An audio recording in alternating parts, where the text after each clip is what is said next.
my new air fryer tray, the Frigidaire ReadyCook air fry tray that you buy separately when you buy the range with the air fryer capability. So I just wanted to show you a little bit. I was able to fit bacon, of course, who doesn't want air fried bacon? I was able to fit all but 2 pieces of bacon, a Costco size package of bacon on my tray, which is really nice because I'm used to doing it in batches.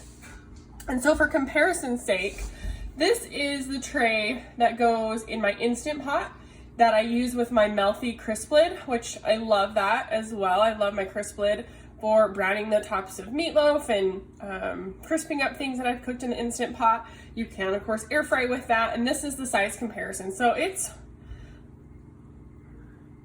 easily 4 times bigger. And then this, of course, the broiler tray we all have. This is the only thing I've ever used to cook bacon on in the oven, and that is about 1.5 times bigger than my broiler pan. So just for comparison's sake, I wanted to show you that. So you can cook much bigger quantities, air fry much bigger quantities with this air fry tray. You can see I have it sitting on a drip pan, nice big sheet pan, and today I've covered it with foil. The first time I air fried bacon, I didn't, so of course just a little bit more to clean. But this, of course, is just gonna slide right in the oven, and I am gonna cook this bacon today on the air fry function at 350. Yesterday when I did it at 400, the ends wanted to burn and curl, and my smoke detector kept going off. So today we're gonna try a little different technique and see if we can't get it right. So it's recommended to use the 3rd space for your ReadyCook tray, and it just inserts just like any other oven rack. Of course, has a handle on the front here, but then also this just comes out. If you don't want to have the rack in and out, you can just leave the rack in and insert your tray or basket here when you're ready. And then, of course, don't forget your drip pan if you're making bacon, or obviously anything with grease or oil.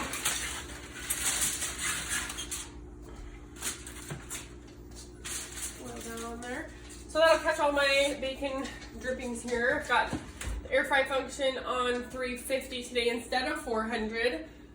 And we're gonna try 8 minutes today instead of 9. And still learning how to use the timer here. There we go. All right, I'll keep you posted on how it turns out.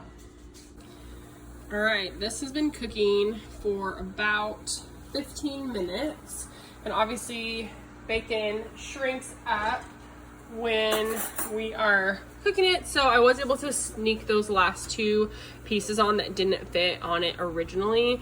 But about 15 minutes, we've got some nice crispy ends, which are a big improvement over yesterday, because yesterday they burnt really fast, so like obviously that's acceptable.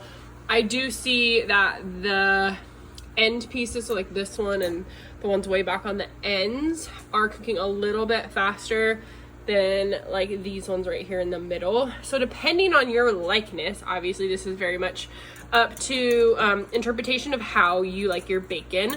I like my bacon to stand itself up.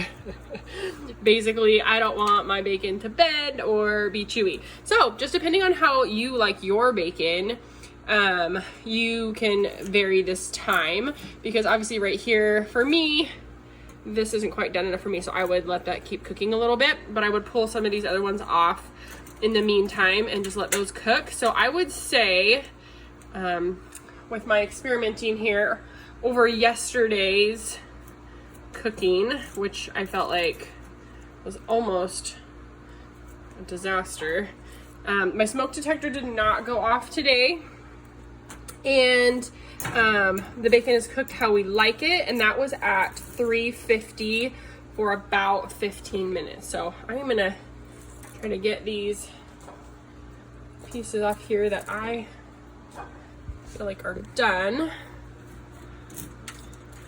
and then sneak these ones in the back too. You see it comes off the tray pretty nicely, not having to really do much. I'm just using a fork. I should have grabbed some tongs. Just your fork and some fingers. one last piece back here. But the bacon doesn't stick to the tray, which is really nice. Obviously, these ones I put on about, I don't know, 10 minutes in. They all shrunk up enough I could get those ones on. These ones are probably done. I'm gonna let these other ones go here for just another, like maybe a few minutes. Another thing to try to remember is if you're gonna pull your tray out to check on your food, make sure you pull that drip pan out with it so that if anything's dripping, it doesn't get all over your brand new range. So put this back in for a few more minutes.